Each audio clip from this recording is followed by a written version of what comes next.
The excluded child learns something most people never consciously realize: belonging is not guaranteed.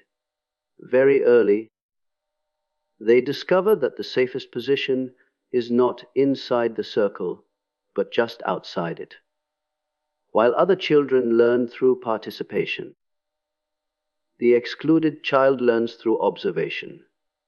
They watch how affection is given and withdrawn, how power moves in groups, how silence can carry more meaning than words. This quiet distance sharpens perception.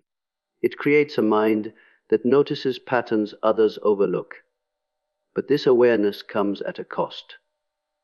When a child is repeatedly left out, the psyche adapts by stepping back, by saying, "If I do not fully enter, I cannot be fully rejected."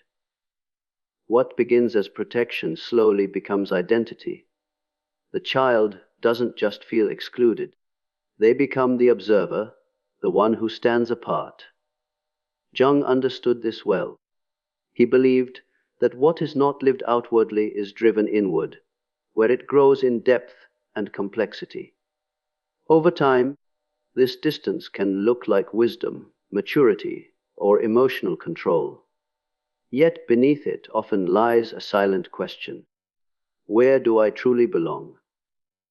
The tragedy is not exclusion itself, but mistaking distance for destiny.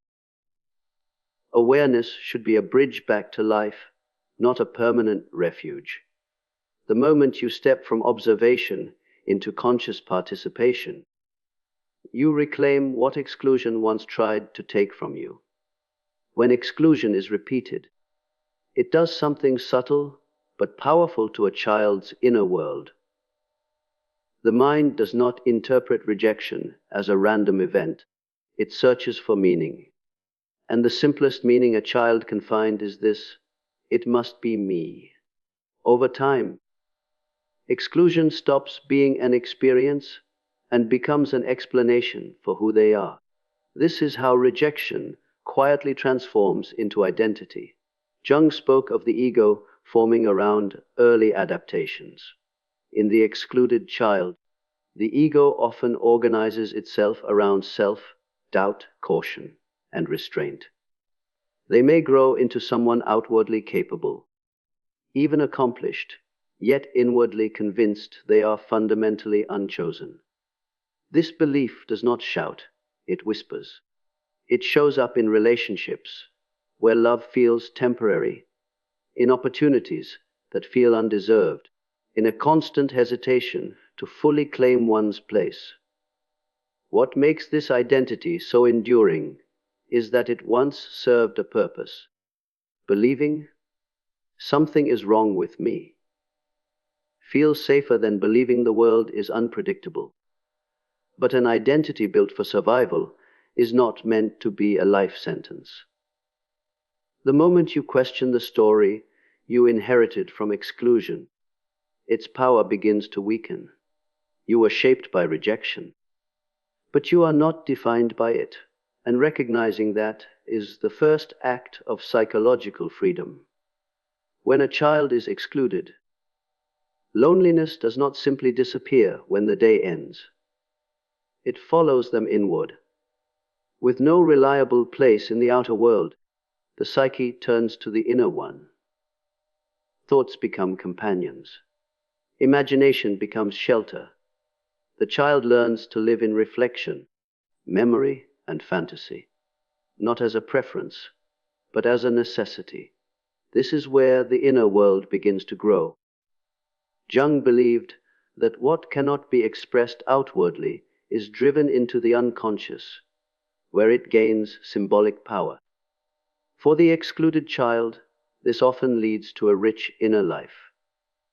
They develop depth, creativity, and the ability to sit with complexity. Many become writers, thinkers, artists, or quiet analysts of human nature. Yet this inward richness often comes with an unspoken ache.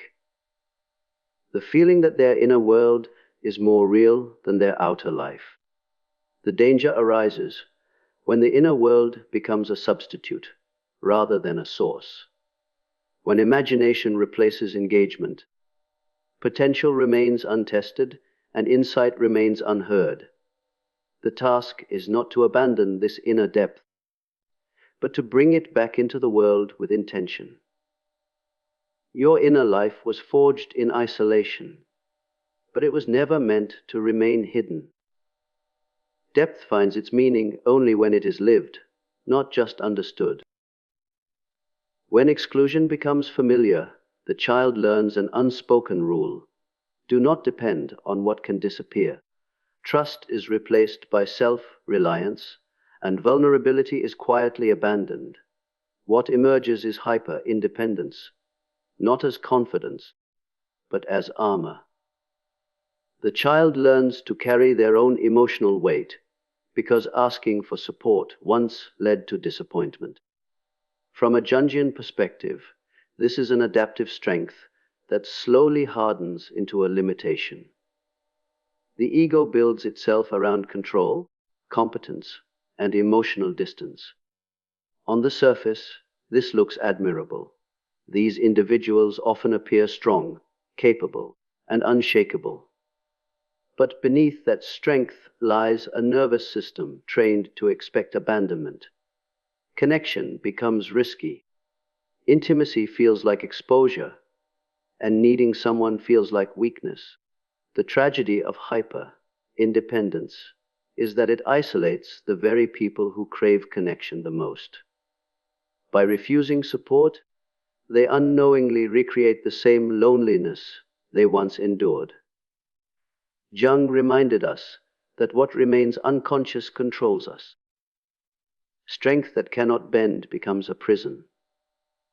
True maturity is not the absence of need, but the courage to acknowledge it. Independence is meant to be a foundation, not a fortress. The moment you allow yourself to be supported, you transform survival into trust, and that is where real strength begins.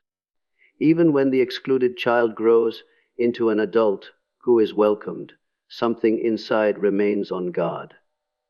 Acceptance does not feel stable.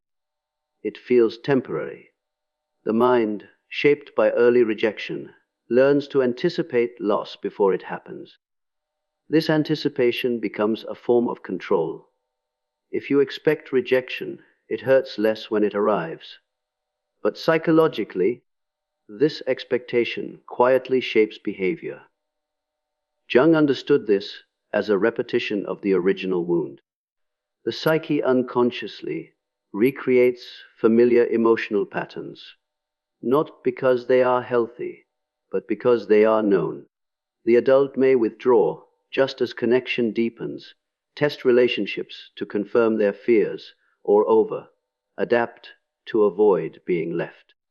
What looks like personality is often protection in disguise. This fear of future rejection keeps life small. Opportunities are declined before they can be taken away. Emotions are muted before they can be exposed. The individual becomes skilled at leaving first, emotionally or physically, believing this is strength. But preemptive withdrawal is not freedom. It is a delayed echo of childhood pain. The work here is awareness. When you recognize that the fear belongs to an earlier version of you, choice becomes possible. You can stay instead of retreat. You can risk connection without demanding certainty. Growth begins the moment you stop living as if the past is still in control. At some point, if growth is to occur, the excluded child must confront a difficult truth. The wound will not disappear by being denied or blamed on others. Jung believed that healing begins not with resistance, but with integration. The experiences that once caused pain must be consciously held, examined, and given meaning. Exclusion, when left unconscious, distorts the personality. When understood, it becomes a source of depth. The moment meaning is extracted from suffering, identity begins to shift. The individual realizes that exclusion shaped their perception, sensitivity, and inner strength. But it did not define their worth. What once felt like evidence of unlovability becomes proof of endurance. The shadow of rejection, when faced honestly, reveals insight, empathy, and psychological maturity. This does not mean romanticizing pain. It means recognizing that what hurt you also trained you. The task is no longer to seek belonging through approval, but to offer presence without self-erasure. Integration allows the once excluded child to step into the world without armor, without retreat, and without apology. Jung warned that unexamined wounds repeat themselves. Examined wounds transform. When you reclaim the meaning of your exclusion, you stop living as a reaction to it. And in that moment, the past loses its authority, and your life finally becomes your own.